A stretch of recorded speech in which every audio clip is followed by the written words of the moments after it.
শুভ সকাল। দেশ ও দেশের বাইরে যে যেখান থেকে এই মুহূর্তে এশিয়ান টিভি দেখছেন তাদের সবাইকে স্বাগত আমাদের প্রতিদিনের সকালের আয়োজন এশিয়ান সংবাদ বিশ্লেষণে। সাথে আছি আমি কামরুল ইসলাম হৃদয়। দর্শক, প্রতিদিনের মতো আমরা এই অনুষ্ঠানের মাধ্যমে দেশের শীর্ষ স্থানীয় সকল পত্রিকাগুলোর প্রধান শিরোনাম তুলে ধরি ও আলোচনা করি। তো চলুন দেখে নিই এখন পর্যন্ত যে দৈনিক পত্রিকাগুলো আমার হাতে আছে তার উল্লেখযোগ্য শিরোনামগুলো। প্রথমে আমার হাতে আছে দেশ রূপান্তর পত্রিকা। পত্রিকাটি প্রধান শিরোনাম করেছে অবশেষে নিষিদ্ধ, দলকে বিলুপ্তের চিন্তা নেই জামাতের, কি হবে তাদের ব্যবসা প্রতিষ্ঠানগুলোর। আজ প্রার্থনা ও গণমিছিল, প্রতিবাদী গানের সঙ্গে চিত্রাঙ্কন। পত্রিকা পাশে শিরোনাম করেছে মাঠে নাগরিক সমাজ, শিল্পী আটকদের মুক্তির দাবি। নাগরিক সমাজের মানববন্ধন, 24 ঘন্টার আলটিমেটাম, শিক্ষার্থীদের দাবির সঙ্গে সংহতি, দৃশ্যমান শিল্পী সমাজের সমাবেশ। নিচের দিকে আরও আছে সহিংসতা তদন্তে সহায়তায় প্রস্তুত জাতিসংঘ। কন্ডেম ছেলের যন্ত্রণা থেকে আমৃত্যু বন্দিত্বে শরীফা, আপিলের রায়। মাঠে থাকার ঘোষণা, মুক্তি পাওয়া সমন্বয়কদের, পরিবারের কাছে ফিরলেন 6 সমন্বয়ক। জামিনে মুক্তি পেল রংপুরের কিশোর, ঢাকার ছাত্র পায়নি। পত্রিকাটি ঠিক নিচের দিকে শিরোনাম করেছে গ্রেপ্তার হয়ে 16 দিনে শিশুকেন্দ্রে 137 শিশু। দর্শক, আমরা দেখছিলাম দৈনিক দেশ রূপান্তর পত্রিকার প্রধান শিরোনাম। বেশ কয়েকটি বিষয় এখানে পত্রিকায় উঠে এসেছে। সেটা হচ্ছে যে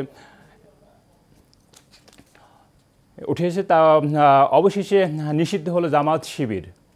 এরপরে আমার হাতে আছে দৈনিক ইত্তেফাক পত্রিকা। দৈনিক ইত্তেফাক শিরোনাম করেছে নিষিদ্ধ হলো জামাত শিবির, প্রজ্ঞাপন জারি। এ মাস প্রতিশোধের চেতনায় শানিত হোক করে সবাইকে। নিষিদ্ধের পর জামাত শিবির আন্ডারগ্রাউন্ড দিয়ে ধ্বংসের চেষ্টা করবে বললেন প্রধানমন্ত্রী। 11 আগস্ট থেকে নতুন সূচিতে এইচএসসি ও সমমান পরীক্ষা। নাশকতা করলে মোকাবেলায় করার সক্ষমতা রাখে বললেন স্বরাষ্ট্রমন্ত্রী। 1 মাসে রেমিটেন্স কমেছে 25%। পুলিশ, র্যাব, বিজিবি কারো গুলি করার পারমিশন ছিল না বললেন তথ্য প্রতিমন্ত্রী। দর্শক, ইত্তেফাক একটি ছবি প্রকাশ করেছে নিচের দিকে, আমরা সেটি দেখি। নিপীড়ন বিরোধী শিক্ষক সমাবেশের একটি ছবি ছাপিয়েছে। তারই নিচে আছে প্রার্থনা ও ছাত্র জনতার গণমিছিল, অন্যায়ের প্রতিবাদ বাংলাদেশ করবেই, নিপীড়ন বিরোধী শিক্ষক সমাবেশে বক্তারা। শিক্ষার্থীদের হত্যার বিচার দাবি, রেমিটেন্স না পাঠানোর আহ্বান, জাতিসংঘ সদর দপ্তরের সামনে বিক্ষোভ। দৈনিক ইত্তেফাক ঠিক নিচের দিকে শিরোনাম করেছে রিমেম্বারিং আওয়ার হিরোজ, পুলিশের বাধা উপেক্ষা করে শিক্ষার্থীদের বিক্ষোভ। দর্শক, এই ছিল দৈনিক ইত্তেফাক পত্রিকার প্রধান শিরোনাম। এরপর আমার হাতে আছে দৈনিক যুগান্ত। দৈনিক যুগান্ত শিরোনাম করেছে নিষিদ্ধ হলো জামাত শিবির, সন্ত্রাস বিরোধী আইনে নির্বাহী আদেশে প্রজ্ঞাপন জারি। বাংলাদেশে জঙ্গিবাদে স্থান নেই বললেন প্রধানমন্ত্রী। রিমেম্বারিং আওয়ার হিরোজ কর্মসূচি পালিত, জাতিসংঘের মাধ্যমে তদন্ত ও বিচার দাবি শিক্ষকদের। যুগান্তর একইভাবে নিপীড়ন বিরোধী একটি ছবি ছাপিয়েছে। সারা দেশে নিরাপত্তা জোরদার, কোটা আন্দোলন ও ডিএমপির 50 হত্যা মামলা, এজাহারে কোথাও পুলিশের গুলির কথা নেই। প্রার্থনা ও ছাত্র জনতার গণমিছিল কর্মসূচি আজ। রাবিতে শিক্ষক শিক্ষার্থীর সঙ্গে পুলিশের ধস্তাধস্তি। দর্শক, এই ছিল দৈনিক যুগান্তর পত্রিকার প্রধান শিরোনাম। দর্শক, যুগান্তর পত্রিকায় যে বিষয়টি এসেছে সেটা হচ্ছে ঢাকার বাইরে রাজশাহীতেও কিন্তু পুলিশের সঙ্গে ছাত্র এবং শিক্ষকের ধস্তাধস্তি হয়েছে। আসলে এ বিষয়টি খুব দ্রুতই সমাধান হওয়া উচিত, আমরা সকলের সাথে আমরাও তাই মনে করি। এরপরে আছে বাংলাদেশ প্রতিদিন। বাংলাদেশ প্রতিদিন শিরোনাম করেছে জামাত শিবির নিষিদ্ধ, প্রতিষ্ঠার পর যতবার নিষিদ্ধ জামাত। রিমেম্বারিং আওয়ার হিরোজ কর্মসূচিতে বাধা, জঙ্গিবাদ সন্ত্রাসবাদের কোনো স্থান হবে না বললেন প্রধানমন্ত্রী। বিদেশিদের পরিস্থিতি জানালেন সরকার। দর্শক, এই ছিল বাংলাদেশ প্রতিদিন পত্রিকার প্রধান শিরোনাম। আমরা দর্শক দেখেছি বিভিন্ন পত্রিকায় যে শিরোনামগুলো এসেছে তার মধ্যে প্রায় একই শিরোনাম দেখা যাচ্ছে। সেটা জামাত এবং শিবিরকে চিরতরে তাদের কর্মকাণ্ডের জন্য নিষিদ্ধ করা হয়েছে। এটা কিন্তু বিভিন্ন পত্রিকারই প্রধান শিরোনাম। এরপর আছে দৈনিক প্রথম আলো। অবশেষে সন্ত্রাস বিরোধী আইনে নিষিদ্ধ জামাত শিবির, প্রজ্ঞাপন জারি। আইনমন্ত্রী বলেছেন এখন নিষিদ্ধ হওয়ার পর জামাত শিবিরের নামে কেউ রাজনীতি করতে পারবে না। আইনমন্ত্রী বলেছেন এখন নিষিদ্ধ হওয়ার পর জামাত শিবিরের নামে কেউ রাজনীতি করতে পারবে না। নিষিদ্ধ জামাত শিবির। দর্শক, একটি বিষয় আমরা দেখে আসছি, সেটা 1971-এর পর থেকে এ পর্যন্ত 52 বছরের জামাত শিবির কিন্তু দ্বিতীয়বারের মতো এই স্বাধীন বাংলাদেশে বাতিল বা নিষিদ্ধ হলো। 71-এর পর 72-এ হয়েছিল এবং ঠিক 52 বছর পর 1924 সালে এসে কিন্তু আবারও তাদের জ্বালাও পোড়াও এবং সন্ত্রাসী কর্মকাণ্ডের জন্য বর্তমান সরকার দলটিকে নিষিদ্ধ করেছে। পাশাপাশি আমরা একটি বিষয় আরও দেখেছি, সেটা হলো দেশে যে চলমান শিক্ষা ব্যবস্থা বা কোটা সংস্কার নিয়ে বৈষম্য বিরোধী ছাত্রদের যে আন্দোলন চলছে, সেটা আসলে এই আন্দোলনের সাথে সাধারণ মানুষ থেকে শুরু করে সবাই কিন্তু আসলে একমত পোষণ করেছে এবং এই পোষণের সঙ্গে সবাই একমত। এই মুহূর্তে আমার হাতে আছে সময়ের আলো পত্রিকাটি প্রধান শিরোনাম করেছে জামাত শিবির নিষিদ্ধ, যা বলা হয়েছে জারি করা প্রজ্ঞাপনে। আন্ডারগ্রাউন্ডে গেলে প্রস্তুত আছে জামাত শিবির প্রসঙ্গে আইনমন্ত্রী। এ দলের অধীনে কেউ রাজনীতি করতে পারবে না। বাজেয়াপ্ত হতে পারে জামাত শিবিরের সম্পদ। প্রধানমন্ত্রী শেখ হাসিনা বৃহস্পতিবার কৃষিবিদ ইনস্টিটিউশন আসন্ন জাতীয় শোক দিবস উপলক্ষে বাংলাদেশ কৃষক লীগ আয়োজিত স্বেচ্ছায় রক্তদান কর্মসূচি, আলোচনা সভায় ও দোয়া মাহফিলে বক্তব্য রাখেন এবং একথা বলেন। বাংলাদেশে জঙ্গিবাদের কোনো স্থান হবে না বললেন প্রধানমন্ত্রীর হুঁশিয়ারি। সারা দেশে নিরাপত্তা জোরদার। বৈষম্য বিরোধী ছাত্র আন্দোলন, সারা দেশে ছাত্র জনতার গণমিছিল আজ।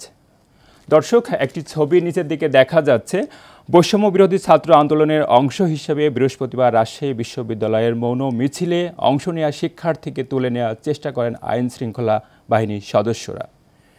দর্শক, ছবিটি সত্যি অনেক নির্মমতা, যেখানে দেখা যাচ্ছে আইন শৃঙ্খলা বাহিনীর সদস্যরা একটি শিক্ষার্থীকে 4 জন ধরে একটি শিক্ষার্থীকে ধরে নিয়ে যাচ্ছে, যেটা সত্যি দুঃখজনক এবং আমাদের সাধারণ মানুষকে বিষয়টি নিয়ে ভাবায়। চলমান ইস্যুতে ধামাচাপা দিতে নতুন বিতর্ক, বিএনপির প্রতিক্রিয়া। শিক্ষার্থীদের মুক্তির দাবিতে শিক্ষকদের সংহতি সমাবেশ। রিমেম্বারিং আওয়ার হিরোজ কর্মসূচি পালন। কোটা সংস্কার আন্দোলন, পরিবারের কাছে 6 সমন্বয়ককে হস্তান্তর। 24 ঘন্টা আলটিমেটাম নাগরিক সমাজের, বিনা কারণে গ্রেপ্তারদের ছেড়ে দিতে হবে। আমরা সন্তুষ্ট নয়, কারণ এখনও সারা দেশে আটক ছাত্র শিক্ষক, সাধারণ মানুষ বিনা বিচারে আটক। দেবপ্রিয় ভট্টাচার্য। শিক্ষার্থীদের আটকের চেষ্টা, শিক্ষকদের প্রতিরোধ, রাবিতে মৌন মিছিল। মুখে লাল কাপড় বেঁধে বৃহস্পতিবার মৌন মিছিল করেন রাজশাহী বিশ্ববিদ্যালয়ের শিক্ষার্থীরা।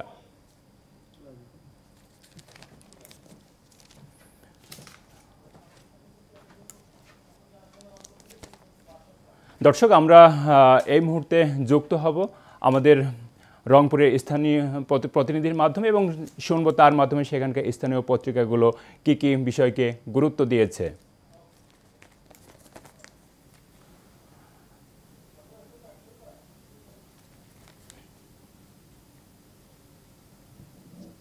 শুভ সকাল হৃদয়। আজকে রংপুর থেকে প্রকাশিত বেশ কয়েকটি পত্রিকা আমার হাতে রয়েছে। প্রথমে যে পত্রিকা রয়েছে দাবানল, তারা যে শিরোনামটি করেছে, যদিও জাতীয় পত্রিকাগুলো শিরোনাম তারা প্রদান করেছেন নিষিদ্ধ হলো জামাত শিবির, কিন্তু এখানে তারা যে নিউজ করেছেন আবু সাইদ সহ সমস্ত হত্যাকাণ্ডের বিচার চায় বিরোধী শিক্ষকরা। গতকালকে তারা মানববন্ধন করেছেন বিশ্ববিদ্যালয়ের ক্যাম্পাসের ভিতরেই। তারপরে রয়েছে যুগের আলো, তারাও একই নিউজ করেছেন। পাশাপাশি তারা নিউজ করেছেন যে জুলাই রেমিটেন্সে বড় ধাক্কাই নিশ্চয়ই তারা করেছেন। তারপরে কোটা আন্দোলনে ডিবি হেফাজত থেকে পরিবারের কাছে 6 সমন্বয়ক সে নিশ্চয়ই তারা করেছেন। তারপরে রয়েছে আমাদের প্রতিদিন, তারাও যে নিশ্চয় করেছেন আবু সাইদের মৃত্যু পুলিশি তদন্তের কোনো ভ্যালু নেই এমন নিউজ করেছেন। রংপুরে ডিবি পরিচয়ে মোবাইল নম্বরে প্রতারণার ফাঁদ, নানানজনকে ফোন দিয়ে টাকা আদায় করছেন এখানে একটি কুচক্রী মহল। রয়েছে সকালের বাণী, তারাও যে নিউজ করেছেন রংপুরে সহিংসতার ঘটনায় বিচার বিভাগীয় তদন্ত কমিটি আসছেন। তারপর আবু সাইদের বাড়িতে গেলেন জিএম কাদের, সিটি মেয়র মোস্তাফিজুর রহমান মোস্তফা সহ, তারা অনুদানও দিয়ে এসেছেন, সহানুভূতি প্রকাশ করেছেন। তারপর আছে 52 আলো, তারাও যদি একই নিউজ করেছেন 15 আগস্টের দ্বিতীয় দিন আজ। তারপর তারা নিউজ করেছেন শিক্ষকদের পাশে না পেয়ে ক্ষোভ বিরোধী শিক্ষার্থীদের, সকল শিক্ষক কিন্তু আসেনি। এখানে তুহিন ওয়াদুদ, ওমর ফারুক ও মতিউর রহমানের মতো যদি অভিজ্ঞ শিক্ষকরা রয়েছেন, আরও অনেক শিক্ষক এখানে নেই। তারপরে রয়েছে প্রতিদিনের বার্তা, তারাও যে নিউজ করেছেন যে এখানে পরিবেশ রক্ষায় গাছের কোনো বিকল্প নেই।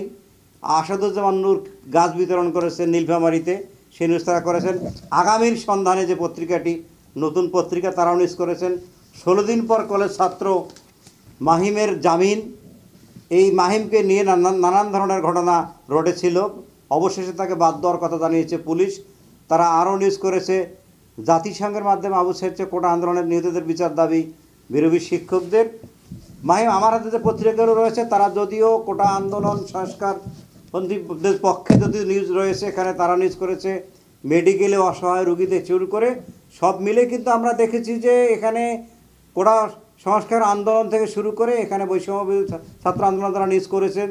এবং এখানে একটি বিষয় আমরা লক্ষ্য করেছি যে বিশেষ করে এই মাহিমকে গ্রেপ্তারের বিষয়টি লুকোচুরি ছিল।